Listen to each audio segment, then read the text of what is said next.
En mayo de 1997, en un museo de Lucerna, Suiza, un guardia de seguridad se percata de algo alarmante. Uno de los cuadros del museo ha desaparecido de su lugar habitual en la pared. Se trata de un museo pequeño al que solo acude un puñado de visitantes al día, y el guardia de seguridad acaba de ver a dos de ellos, un hombre y una mujer, salir a paso ligero por la puerta principal. El guardia sale corriendo y ve a la pareja subirse a un coche, en cuyo asiento trasero se encuentra el cuadro que falta del museo. La suerte quiso que el museo estuviera situado frente a una comisaría de policía y que los ladrones fueran detenidos. Pero en el juicio posterior queda claro que el hombre está muy arrepentido. Fue él quien se llevó el cuadro, una decisión improvisada de la que se arrepiente profundamente. Como no tiene antecedentes penales, queda en libertad condicional sin cumplir condena. Nadie lo sabía entonces, pero las autoridades suizas acababan de dejar escapar al mayor ladrón de arte de la historia. Esta es la extraordinaria historia de Stefan Breitwieser, un francés que robó obras de arte por valor de casi 1.500 millones de dólares. Para poner esa cifra en perspectiva, si usted se pusiera ahora mismo su mejor traje de ladrón de gatos y robara los 3 cuadros más caros jamás vendidos en una subasta, el Salvator Mundi de Leonardo da Vinci, 450 millones de dólares, el intercambio de Willem de Kooning, 300 millones de dólares, y los jugadores de cartas de Cézanne, 250 millones de dólares, aún necesitaría robar otros 500 millones de dólares en obras de arte para superar el récord de Stefan Breitwieser. El volumen de arte que Stefan robó es realmente casi increíble, pero quizás aún más increíble es lo que hizo con todo después de haberlo robado. Pero me estoy adelantando. Por ahora, probablemente sea mejor si empiezo por el principio. Y como todas las buenas historias, esta empieza con queso, más o menos. En marzo de 1995, Stefan Breitwieser estaba de visita en Gruyères, la ciudad suiza que dio su nombre a un tipo de queso que casi seguro ha disfrutado si alguna vez ha degustado una fondue suiza tradicional. Pero Stefan no estaba en la ciudad para degustar productos lácteos fundidos. Junto con su nueva novia, Anne-Catherine Klein-Klaus, Stefan quería ver el castillo medieval de Gruyères y, en concreto, su exquisita colección de arte. Mientras la pareja paseaba por los antiguos pasillos, una obra en particular llamó la atención de Stefan, un retrato del pintor alemán Christian Wilhelm Dietrich. Contemplando el cuadro, Stefan experimentó uno de esos extraños impulsos que todos tenemos de vez en cuando. Un breve e intenso deseo de hacer algo que realmente no deberíamos hacer. Algo así como saltar de un puente, hacer tropezar a un jubilado que pasaba por allí o robar un cuadro. Por cierto, no te sientas mal si de vez en cuando te apetece zamparte un OAP. Este tipo de impulsos inapropiados son tan comunes que tienen un nombre: cacorafiofobia. Para la mayoría de la gente, estos impulsos duran un par de milisegundos, pero los de Stefan persisten, tanto que se lo comentó a su nueva novia. Yo diría que admitir que estás tentado de cometer un delito grave ante tu nueva cita de Tinder suele ser una buena forma de ganarte el equivalente en persona de un swipe a la izquierda. Pero, para sorpresa de Stefan, su nueva novia estaba de acuerdo. En lo que a atracos de arte se refiere, este no fue el más espectacular. El castillo estaba prácticamente desierto. Al parecer, todos los turistas estaban comiendo fondue, y todo lo que Stefan tuvo que hacer fue sacar el cuadro de su marco, meter el lienzo en su mochila y salir por la puerta principal. Podría haber sido anticlimático, pero acababa de comenzar una carrera internacional en el mundo del crimen artístico como nunca antes se había visto. Porque en el transcurso de los 6 años siguientes, Stefan llevó a cabo con éxito un total de 239 robos de arte en 172 galerías de al menos 7 países diferentes. Entonces, ¿cómo demonios lo hizo? El robo de obras de arte no suele considerarse una profesión estable a largo plazo. Tarde o temprano te atraparán o ganarás tanto dinero que podrás retirarte a tu isla privada en Micronesia. Si te estás imaginando grandes atracos con una planificación al estilo de Ocean's Ones y enormes equipos de especialistas, estás totalmente equivocado. No hay distracciones cuidadosamente orquestadas, ni planos detallados de museos, ni paseos por conductos de ventilación convenientemente situados. De hecho, estos robos ni siquiera se cometían de noche, sino en horario de apertura y a menudo con turistas y guardias de seguridad en la misma sala. Stefan se había dado cuenta de que las grandes galerías, los Louvre y los MoMA de este mundo, tienen sistemas de seguridad de alta tecnología que hacen que Fort Knox parezca un gallinero con corrientes de aire. Por otro lado, tienen la seguridad de un trozo de queso suizo. La mayoría se basa en la confianza general de los visitantes, combinada con la suposición, incorrecta en la mayoría de los casos, de que todos los cuadros y esculturas están atornillados y conectados a una alarma. En resumen, fuera de los pocos famosos, las grandes obras de arte son a veces terriblemente fáciles de robar. No pretendo darte ideas, por supuesto. Cada uno de los atracos de Stefan era un poco diferente, pero todos eran casi ridículamente básicos, y consistían en esperar a que nadie mirara para coger lo que le apetecía y salir por la puerta principal. Los cuadros se descolgaban de los marcos y se ocultaban bajo un abrigo holgado, y las vitrinas se abrían con un destornillador, giro a giro, durante unos 20 minutos. El equipo de más alta tecnología que poseía Stefan era una vieja antena de radio telescópica que utilizaba para empujar las cámaras de videovigilancia situadas en lugares inconvenientes para que miraran hacia otro lado. Resulta difícil creer que eso fuera todo lo que necesitó Stefan para robar un botín de casi $1,5 millones, pero estos trucos básicos eran tan eficaces que a menudo era capaz de robar en el mismo museo varias veces en el espacio de unas pocas semanas, utilizando disfraces rudimentarios para asegurarse de que el personal del museo no le reconociera. Probablemente ayudó el hecho de que Dios le concediera a Stefan Breitwieser uno de los mejores pares de pelotas de todos los tiempos. Su sangre fría bajo presión era casi inhumana, y mantuvo la calma incluso en las pocas ocasiones en que estuvo a punto de ser descubierto. Debo señalar que las estimaciones sobre el valor exacto de las obras de arte robadas por Stefan varían, pero la cifra más citada es la que he mencionado antes: $1,400 millones.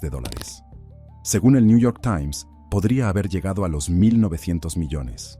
Y si ese límite superior es correcto, en 2001, cuando esta extraordinaria racha delictiva llegó a su abrupto final, Stefan Breitwieser, ladrón de arte, habría estado entre las 250 personas más ricas del planeta.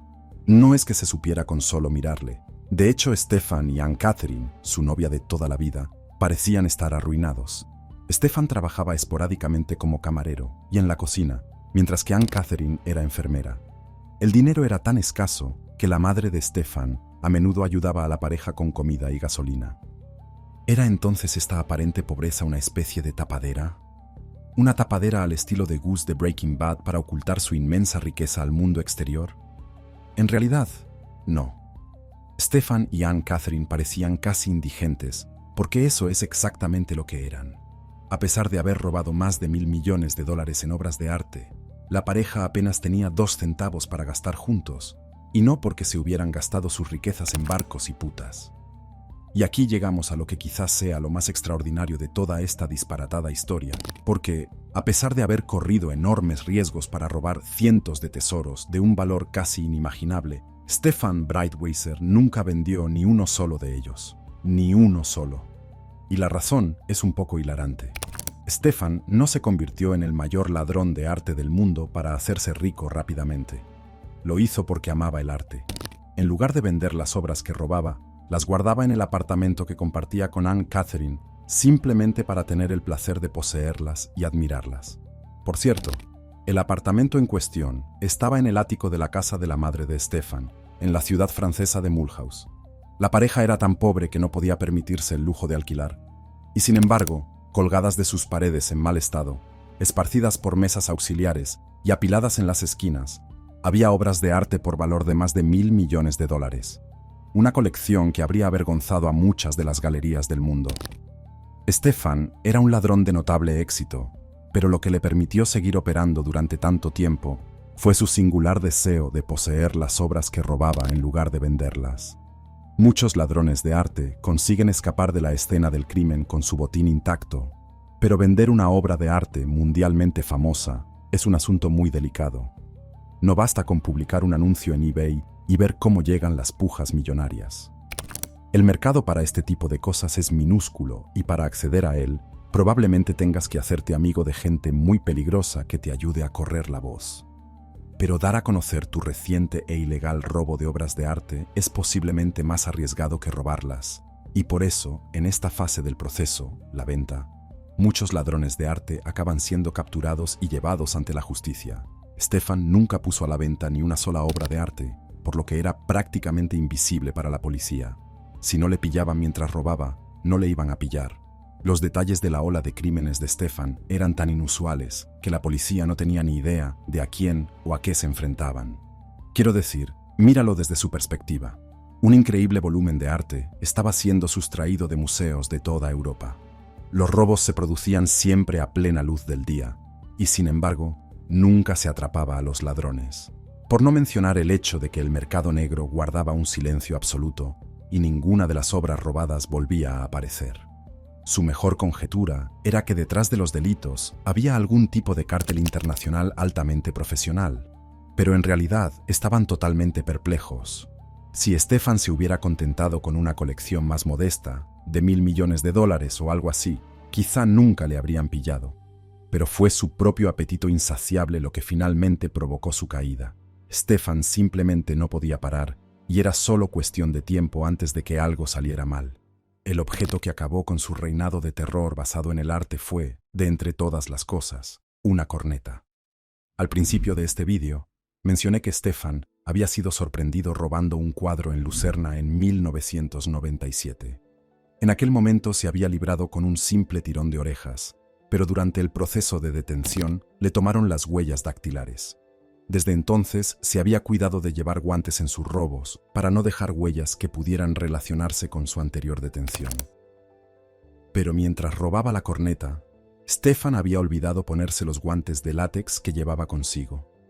Si la policía buscaba huellas en la vitrina de la corneta, se acabó el juego. Por cierto, para darle un toque aún más picante, esta corneta se encontraba en el Museo Richard Wagner de Lucerna, la misma ciudad en la que fue capturado la primera vez. Ya te dije que este hombre tenía pelotas de leyenda. 2 días después, Stefan volvió al museo para tratar de cubrir sus huellas. El trabajo de la corneta había sido una de sus raras misiones en solitario, así que se decidió que fuera Anne Catherine quien borrara las huellas. Pero era un trabajo arriesgado, y Stefan decidió viajar con ella para tener un poco de apoyo moral.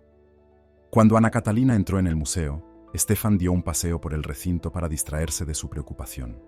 Por desgracia para él, fue reconocido por un hombre que le había visto en el museo el día del robo. Llamaron a la policía, y Stefan fue detenido por segunda vez.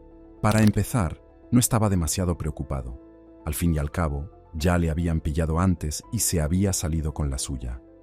Todo lo que tenía que hacer era convencer a la policía de que era un primer delincuente arrepentido, igual que la última vez. Y al principio, esa pequeña treta pareció ser eficaz. Pero entonces, algo cambió. Los agentes que retenían a Stefan dejaron de interesarse por él, y la simpatía que su rutina de idiota arrepentido le había granjeado se evaporó de la noche a la mañana. Stefan empezó a temerse lo peor, y con razón. Alguien en el departamento había descubierto el informe del robo anterior en Lucerna, y como resultado, la policía ya no lo veía como un oportunista que había tocado la corneta por impulso, sino como un potencial ladrón de arte en serie. Unas semanas después de la detención, la policía suiza consiguió una orden de registro internacional que le permitía entrar en el ático de Stefan en Mulhouse. Ya sabe, el que contenía arte robado por valor de $1.500 millones. Es seguro decir que cuando el equipo de agentes llegó para llevar a cabo el registro, ninguno de ellos estaba preparado para lo que encontrarían en el interior de la modesta vivienda de Stefan, que era nada. No había obras de arte en las paredes, ni antigüedades, ni joyas de valor incalculable, ni siquiera una corneta, sino un ático vacío como cualquier otro. ¿Qué? Al ver que su novio era detenido por la policía en el Museo Wagner de Lucerna, Anne Catherine se dio cuenta inmediatamente del peligro y se puso en acción, conduciendo de vuelta a casa y alertando a la única persona en la que todo hombre puede confiar cuando las cosas se ponen feas: su madre. Y la señora Breitweiser se había superado a sí misma. A lo largo de varios días, recogió todas las obras de arte que su hijo había robado, las metió en el coche y las sacó de allí. Todo lo que se hundió fue a parar al cercano canal Ródano-Rin, y los cuadros, esas obras de arte centenarias de valor incalculable, se redujeron a cenizas en lo que podría haber sido la hoguera privada más cara de la historia. Los últimos restos se arrojaron sin contemplaciones a un bosque cercano. Si el canal Ródano-Rin hubiera sido un poco más profundo, Stefan Breitweiser podría haberse escapado una vez más de las manos de la justicia. Pero no fue así. Una semana después del vertido del botín, unos excursionistas vieron un curioso destello en las profundidades del canal, y el resto es historia. Se llamó a la policía para que dragara el canal, y se pescaron y catalogaron cerca de 100 tesoros de la poderosa horda de Stefan. Por supuesto, en ese momento, las autoridades no tenían ni idea de cómo todo aquello había acabado en el canal.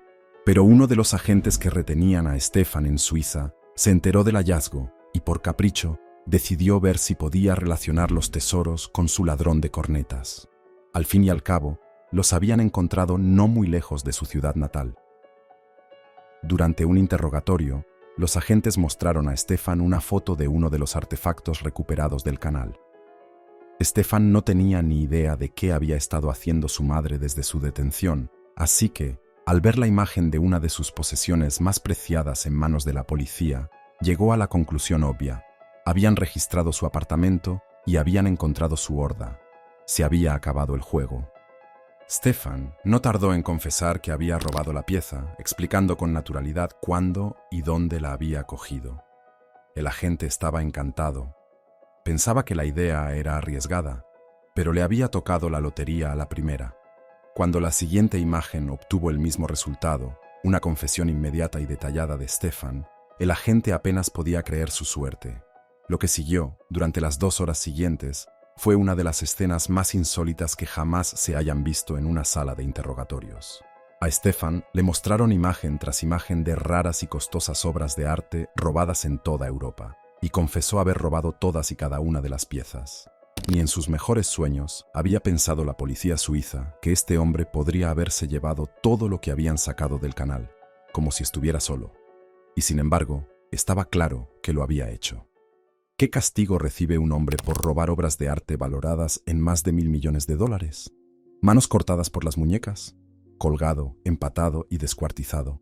¿Guillotinado en la cara? No. Solo 3 años de prisión. Stefan solo cumplió un poco más de 2 de ellos. Su madre, por su parte en la eliminación del arte, cumplió solo 18 meses. Y Catherine, insinuando que ella también había sido dotada de un conjunto bastante pesado de bolas metafóricas, negó haber tenido ninguna participación en los robos en absoluto. De hecho, afirmó no tener ni idea de que Stefan fuera un ladrón de arte. El tribunal probablemente no se lo habría creído, pero parece que Stefan estaba feliz de recibir la bala por su novia porque confirmaba cada palabra que salía de su boca. Anne-Catherine fue condenada a 6 meses de cárcel por receptación, pero solo pasó una noche entre rejas. Nuestra historia tampoco acaba ahí, porque resulta que la cárcel no hizo absolutamente nada por reformar a Stefan Breitweiser. En 2011, la policía encontró más de 30 obras de arte escondidas en su casa, robadas naturalmente. Fue condenado a otros 3 años entre rejas y en 2019 fue detenido de nuevo por intentar vender en eBay un pisapapeles robado de un museo de San Luis. Lo sé, se descuidó, pero, descuidado o no, Stefan Breitweiser sigue siendo posiblemente el mayor ladrón de arte que jamás haya existido. Gracias por quedarse hasta ahora. No dude en hacer clic en cualquiera de los vídeos de la pantalla para ver más contenidos similares.